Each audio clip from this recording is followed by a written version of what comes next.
Hi, if you guys don't know my name, it's Lexi, and I like to do chaotic things. What are we here for? Nicole and Koda and Vanessa have asked me to be a co-host for NetGalley November to join the chaos.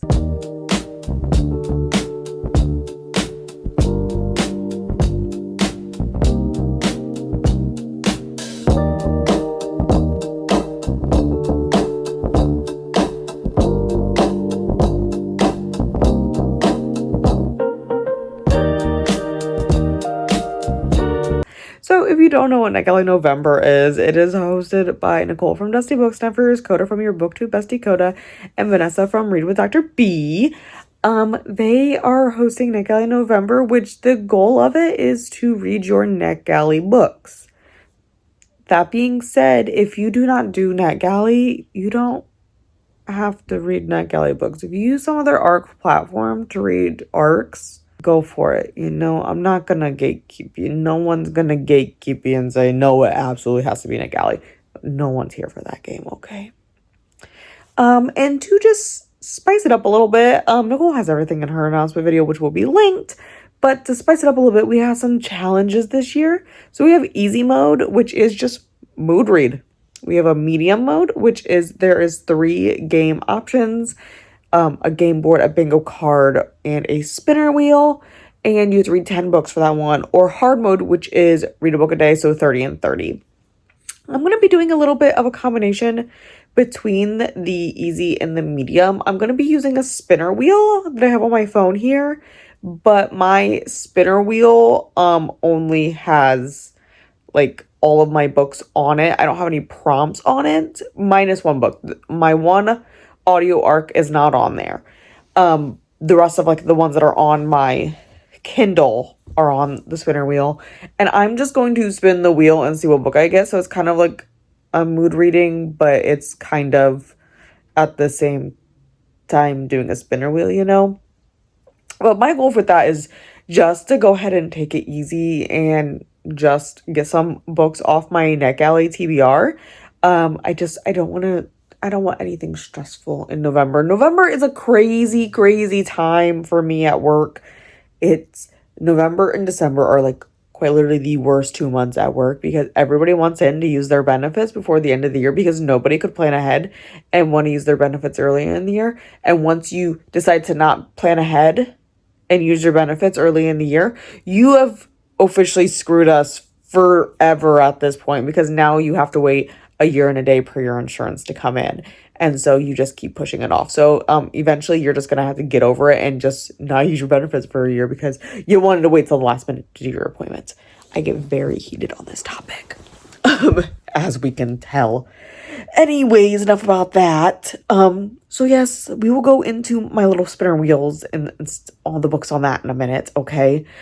However, first I would like to say we are bringing back the 24/7 sprint train. And if you guys don't know what that means, I'm going to tell you. We're going to sprint 24/7 the entire month of November. And so we will be starting on October 31st here, where I am on the East Coast. Well, I'm not in the East Coast, I'm in Ohio, but I'm in the Eastern time zone in the US. So it will be Halloween in the evening when we start, but it will be November 1st for Nicole because she's in the future over there in Australia. So it is the maths. Okay, we got that. I will say there is also a sign up sheet in a Discord, and there is a submission tracker. Make sure you join the Discord. That's where all the links are going to be posted to all the co-host videos, all the sprint links, so that you guys can easily find us, are all going to be in there. And we can also chit chat and talk about our books over there. And then the sign up sheet and the submission tracker, not required, but it does give the host a good idea, the sign up sheet, knowing who we have joining, where are people coming from, how did they find out about us, are you interested in any other events that might be potentially hosted in the future. It just gives us a nice little overview, so please do make sure you fill that out. It was a lot of work for our host to put that together. And the submission tracker, again, not required, but it does give everyone some nice stats to look forward to at the end of the month because we can kind of see, oh, do we have like a bunch of people read this book, or how many pages did we read? How many books did we read total? It's just a nice little thing for stats, really, is what it is. So we'd appreciate your help in filling out a submission tracker just to help us get some numbers. Because who doesn't like looking at all the math and going, wow, look at us, look how many books and pages we read.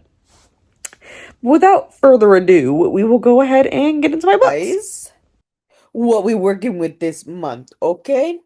So I did really good. Ignore how many tabs I have open, guys. That's like a lot. Okay, but we're not gonna ignore all that. So down here, my feedback ratio currently at 64%. It was actually almost at 80, that lovely recommended feedback ratio. It was almost at 80 at the end of ARC August. And yeah, I requested a lot more books since then, so we're back down a little bit. But let me get over to my actual screen so that I can share it with you. But yeah, so we're gonna get there. So let's head over to my shelf here so we can kind of see what we got going. So this first one, it's not like I can't send this one to anything since it's an audiobook, so I'll just listen to it in the NetGalley app itself. But it's the Grave Robber, the biggest stolen artifact case in FBI history in the Bureau's quest to set things right. I'm going through a nonfiction phase right now, guys. So there's several nonfictions on the list because, like I said, I'm going through something right now. I just found it interesting. I needed to know. But this is by Tim Carpenter. As you can see, it's about stolen artifacts and FBI's. And I think we can assume, based on the title, that people are stealing stuff from graves. The unbelievable true story of how one man stole tens of thousands of priceless artifacts and human remains from around the world in the FBI's massive undertaking to set things right. That's all I'm really gonna say, because like we don't got time to go through all of this, guys. I don't have time to do that for all the books. But it's only about like seven hours. So, and look, pretty good rating so far. So there's our first one. That's what I'm interested in. Go back to my shelf and let's do all the things I have sent to my Kindle. So this first one down here is on Wings of Blood by Briar Bolin. As you can see, this was published a year ago at this point, like almost a year ago to the date I'm filming this on October 23rd. And I know book two, I think, is already out, but I believe this one is available on KU as well, but it caught my attention because it was like compared to Fourth Wing, and I did like Fourth Wing. But also it says mix Harry Potter with Fourth Wing and Zodiac Academy and a dash of Arthurian legend and lots of vampires. That's what caught my attention. I'm in the middle of reading Zodiac Academy. I've read all of Harry Potter. I've read Fourth Wing up to date. I've read some Arthurian legend retellings. So yeah, I thought this would be up my alley, so I was like, hell yeah, let's do that one. Another one, it's not technically published yet. It's gonna publish very soon. It's Fallen City by Adrian Young. I got this one because I like the cover. That's why I requested it. I was like, ooh, look at that cover. Those sprayed edges are gonna look nice in physical form. Yeah, a deluxe stunning edition. Okay. And the Great Walled City of is Sarah? Political turmoil ignites a rebellion 100 years in the making, but when a legionnaire falls in love with a magistrate's daughter, their love will threaten the fate of the city and the will of the gods. I'm into sci-fi and fantasy. I think anyone who's been around here knows that I like really like sci-fi and fantasy, and that's not like a surprise like at all. Battle of the Bookshops is a holdover from Arc August. I actually meant to read it then. I just never got like around to it because I was like busy attacking y'all as a shark. So I didn't get around to this. But as you can see, it is archiving very soon. Well, I guess it technically did archive at this point, but yeah, no, it's already published. I have it on my Kindle though, so no worries. Haha, to think ahead. A charming literary themed novel. See, this is where it gets a little dicey because I'm not huge into literary, but I was like, I'm gonna try it anyways. About a young woman determined to save her great aunt's beloved bookshop from extinction by the shiny new competition, which also happens to be run by the handsome son of her family's rival. This one kind of gave me vibes of the X-Hex, where like there's a rival store, like right across the street, like same kind of vibe. So and I really did like the X-Hex by Aaron, so that's kind of what drew me towards this. So I don't know. It's kind of giving me vibe. Also, this town here is kind of giving me Bob's Burgers vibes, and it's kind of one of my favorite shows. Even though there's like not a romance, it's just Jimmy Pesto and Bob not getting along, but piqued my interest. We have Paramore here, which we can thank Ati ever recommending to me during our August, so I requested it immediately. And I got it. This cover is just absolutely stunning to me. Like, I think this would be beautiful on shelves. And I could definitely see them doing a sprayed edge for this one because it is so beautiful. I haven't actually looked if we did do one. But it is book one of Ballads and Banshees. And it did publish in September here, so we're coming up on the archive date part of soon here. So I don't know if you can like still request it or anything, but um it was just Atia recommended it, and I was like, hell yes, I'm like really bad with that, guys. So if you'd like tell me I should request something, I'll just like go and do it. Her Banshee Scream is their death sentence. His love might be hers. Again, I kind of can vibe with that. So now we're gonna get into a book that actually doesn't publish for quite a while. Like we have solid 5 months here, and I don't remember why I requested this one besides like the title kind of caught my interest. You did nothing wrong. I think when I requested this back during ARC August, I was just going through my phase where I was like super into domestic thrillers. Like that's what I was like wanting. Domestic suspense meets haunted house horror in this adult debut from the New York Times bestselling author of Don't Let the Forest In. The walls are closing in on her perfect new life. And it kind of just caught my attention for that reason alone. Although in this adult debut, I was like a debut of an author that's published. I see that though. It's an adult debut. So okay, I see that now. I can read, guys, don't worry. But really, I think what drew me to this one was just quite literally the cover caught my attention. And like I said, I was going through this phase where I was like really into domestic thrillers. It's like all I was reading towards the end of ARC August, and I think I just like requested it because I was like, I need that. And then we have The Black Carnival by Harlequin Grimm. Previously, it's now archived. I think I got this one because someone mentioned it in sprints and about how much they were enjoying it during ARC August, and I was like, hell yeah, I need that. So it does publish in like 2 days. We're not gonna get there, but this one, a little bit different than the other ones we've talked about. Historical fiction with a horror and a sci-fi element. So I do read quite a bit of horror fantasy type element books. I read a lot of Stephen King, which a lot of his books tend to gravitate towards that aspect. And I do like historical fiction. So it kind of links it in. The cover is kind of giving me the Midnight Circus vibes. So I read that one years ago, but that's kind of the vibes I'm getting from it. The year is 1886 in New Sarum, England, and Orson Graves only knows a life surrounded by corpses. Amidst a rush of child deaths, he alone suspects they are the product of murder. At least that's what the ghosts in his mortuary tell him. But but there's hardly time to hunt the killer. Atherton has just sold a cadaver to a spiritualist at the notorious Black Carnival, and town gang known as the Disciples are not gonna take that lightly. Okay, really? I guess I'll just finish this description because it's not super long. Oh, bye, Ellie. Ellie decided she doesn't want to stay here no more. Caught between a serial killer, a circus bus bursting with foul characters, and a spiraling madness amongst the restless dead, Alberthon will undoubtedly become the villain of his own stories. The question remains, who, if any, will be unscathed by the rampant destruction he's invited? So again, it's kind of giving me vibes of the Midnight Circus, so and I think really it was just someone like recommended it to me then. This one I think I requested again when I was going through my domestic thriller thing. And I just happened to get approved for it actually the day it was published. So I didn't have to worry about any that affecting my rating for ARC August because I didn't get it till afterwards. So that kind of honestly helped boost my percentage at the end of ARC August because I didn't have this yet.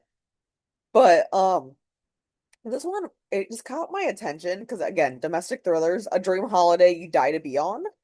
You are offered the getaway of a lifetime on a remote island with a group of strangers. Okay, I would not want to do that. A group of strangers, disgusting. Um, Things have been difficult recently, so you jump at the chance to swim under the summer sun, explore the peaceful woodlands, and return to an elegant hotel for a glorious dinner. Again, it kind of just, I don't know. It's just like I'm in that like domestic thriller era where like it's kind of just like what I want to read. And I still kind of am. I kind of get in that mood towards the autumn where I just like kind of want to read like domestic thrillers type stuff. Hearth of Darkness. I don't remember when I requested this one and why, but if your home had a dark past, would you want to know? Yeah, because I'm nosy as hell, so I would. This is again nonfiction because I'm kind of getting into a nonfiction vibe. But here we go. It's gonna deal with some religion, spirituality. So we have like, our dark past in it. Haunted, haunting blend of true crime, psychological thriller, and paranormal investigations. Hearth of Darkness is a razor-sharp exploration of what it means to feel unsafe in your own home. What would you do if your radio turned on by itself in the middle of the night? I would probably just let it go. If slugs started falling from the ceiling, I would freak out because that's gross. If some rooms stayed stubbornly cold no matter high the heating, yeah, that happens sometimes. If you consistently felt an eerie presence following you around from room to room. True story, I have actually had that happen in the childhood house I grew up in before my parents got divorced. The house my parents built when I was like real little, like I was like 2.5 when we moved in there.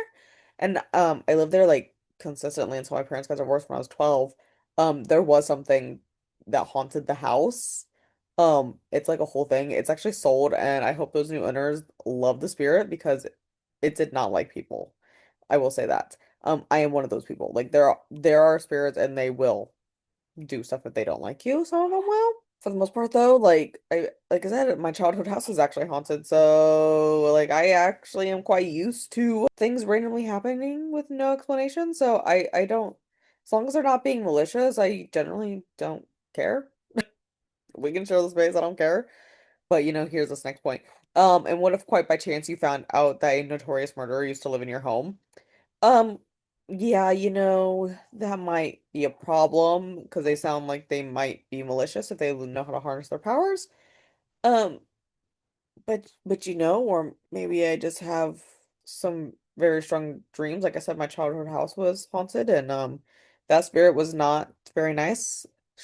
Long story short, the spirit in that house at one point choked me in my sleep when I was like 15. I woke up with bruises on my neck.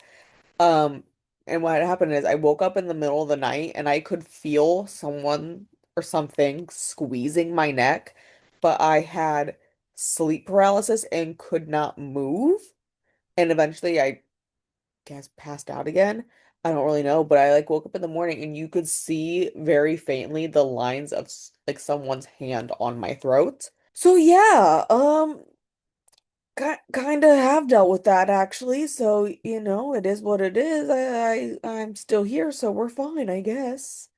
We won't get too much into that. Okay, next up on the list though, let's get away from the ghosties.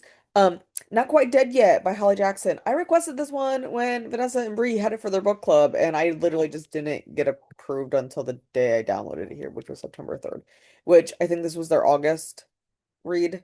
So, yeah, I have it now. I think Holly Jackson is one that takes me it's super easy for me to read, so it's not gonna take long. But that's the main reason I requested it, and I really did like Holly Jackson's Good Girl's Guide to Murder series, except for book three. I did not like book three. And it wasn't so much of a lot of people complain about Pip's character development. That mine was not that. Mine was the ending was the issue. I did not like that they broke up at the end. Spoiler alert, they break up at the end, and I didn't vibe with that. Like that would just like, was that really necessary for this? It actually just made me mad. So, yeah, no. Anyways, in 7 days, Jet Mason will be dead. Yeah, yeah. So, one of the daughters of the wealthiest families. Cool. I'd be curious though, because says it's in Woodstock, Vermont. If anyone ever has ever read Good Girls Guide to Murder, if there's two different versions of the book and like they changed it based on the country you bought it from. Like in the US, it takes place in the US, but like if you get the UK version, it takes place in the UK. And I think that's really fucking stupid because why did it matter? It's just like one of those weird details that just like irritates me. Like that was not necessary. But yeah, that's why we got that. Okay, now we're gonna get into some things I just requested. So, the beheading game. Someone mentioned this on Sprints. And I was like, hell yeah, I need to get that beheading game. It's about Anne Boleyn. Up my alley. So we all know what happened to Henry VIII's second wife, Anne Boleyn. But what if she woke up the day after her execution and took it upon herself to seek justice? I just, dude, if you know anything about me, I'm a history nerd. Also, I'm just a really big freaking history nerd. Um, and one of the things, I like to fixate on is King Henry VIII, the Tudor dynasty. I really like to focus and narrow in actually very specifically on Henry VIII and his like six wives. I don't know why that is just something I will fixate on. So yeah. Yeah. So we got that going for us. That's what I like to do in my me spare time. So this is like up my alley. Yeah, it is fiction, but like I'm here for it. Again, it's up my alley. And then we have No Memory for Murder by Blaine Henshaw. Again, I'm just like in a nonfiction thing. And so, the incredible story of a sadistic murder in Halifax's Point Pleasant Park. Just found that interesting. A spellbinding story of murder in a popular Halifax park, high courtroom drama, and hints of demonic possession and satanic worship. That's what caught my attention. You guys can see the rest of it on the screen. Clearly, there's quite a bit happening there. Most likely will be some triggers, but yeah. Yeah, it just caught my attention. The title is Hi Shelby Joe. This one caught my attention too because serial killer, peace, love, and murder, the Charles Manson story. I guess not really serial, killer, but necessarily. But this is like a famous case here in the US. So, Charles Manson. It's a very big one. And what actually caught my attention is when I was looking at it, is this review itself. Actually, I think it's this one. Always had always have had to get my hands on every book written about Charles Manson, so I was thrilled to be approved for this and started immediately. Great research and background given by the author. Enjoyed it. I think it was well done. Not many books focus on Manson himself and only on the trial, but that's true. Because I have read several books in like Helter Skelter and stuff. They focus on the trial. So that this focus is actually on him itself. That's actually something I've like been actually looking for. So, Lauren H, your review is what sold me on this. And this is available as a read now in case anyone else is interested. So yeah, like this one is much more unique. Highly recommend for anyone who's a fan of true crime or of Manson history. So that's actually really what caught my attention is that this one is focusing on him himself and not the whole trial because like I've read enough about the trial. I kind of want to know more about the like point leading up to the crime. That's not really discussed very much in popular like culture or anything like that. So I mean everyone knows just about the Helter Skelter things. And so this last one I have here is another nonfiction. Hi, Nori, you're back. The Swimmer of Auschwitz, the incredible true story of the Olympic hero who swam for his life. This just caught my attention because I don't see very many Holocaust books listed on NetGalley here, and World War II is another one of those things I like to fixate on. So, this is about Alfred Nachi, a Jewish child from Constantine. Never imagined that he would one day swim for France at the Olympic Games in Berlin in 1936, nor that he would, nor that he would achieve a world record as he did in 1941. As a child, he was petrified of the water, and yet somehow, through sheer willpower and determination, he rose to become one of the very best swimmers in the world. That was until 1943 when he was banned from the pool and in the same year deported and sent to Auschwitz. Not knowing if he would ever see his wife and daughter again, Alfred battled on through humiliation and pain, even defying the guards by swimming in the water reserves in Auschwitz. Somehow, miraculously, he survived, swimming every day until the end of his life. So, like I said, World War II history tends to be one of those things I research quite a bit on and just like fixate on. So this is what caught my attention. So, I mean, it's obviously a very horrible event, but this is just like kind of up, and I have not heard of him in particular. So I kind of am intrigued to learn a little bit more and get in some more education in my brain. But yeah, that's kind of what we have here. Okay, So so I don't there know. we have all of the books on my list. I actually only have two, I think, to add to the spinner wheel. So it's really not as bad as I was expecting because I was like, I think I have like quite a few I need to add, but only two is not that bad. But yeah, you guys can see all the lovely books I there wanna my options. I'm obviously not gonna get through all of them. That'd be insane. But we have quite a few options, and like I said, I already sent everything to my Kindle so that I could, obviously, besides that one audiobook. So I have everything there I need. Also, since I last showed you guys my Kindle for like a Kindle-y thing, I had a different cover on. So if you guys haven't seen it recently, I did update. I got one of the clear cases, and I got all these stickers at a book festival I went to over the summer. So we can kind of see that it just kind of my vibe is that RIP my very last nerve. And I have some Fourth Wing stickers in there, as well as this is probably one of my favorite ones, which it just says Feral book club, and then take my pop socket off. Oh my God, drop it. Take my pop socket here for you guys. Mentally ill but totally chill, so you know, kind of a vibe for me. So I don't know. I have my clicker yet, so sometimes I do still put it up there, but if I'm like reading in bed, this is actually, I've never been into pop sockets, but this is actually like really nice for me to be able to read it in bed. Because like my Kindle stand is out here, or if I don't have like my clicker on me at work, this is also really nice for like my lunch breaks and stuff, actually. But that's enough rambling from me today. So thank you for joining me to go over my TBR, and make sure you go check out everyone else's announcements and TBR videos, and I will see you guys for November.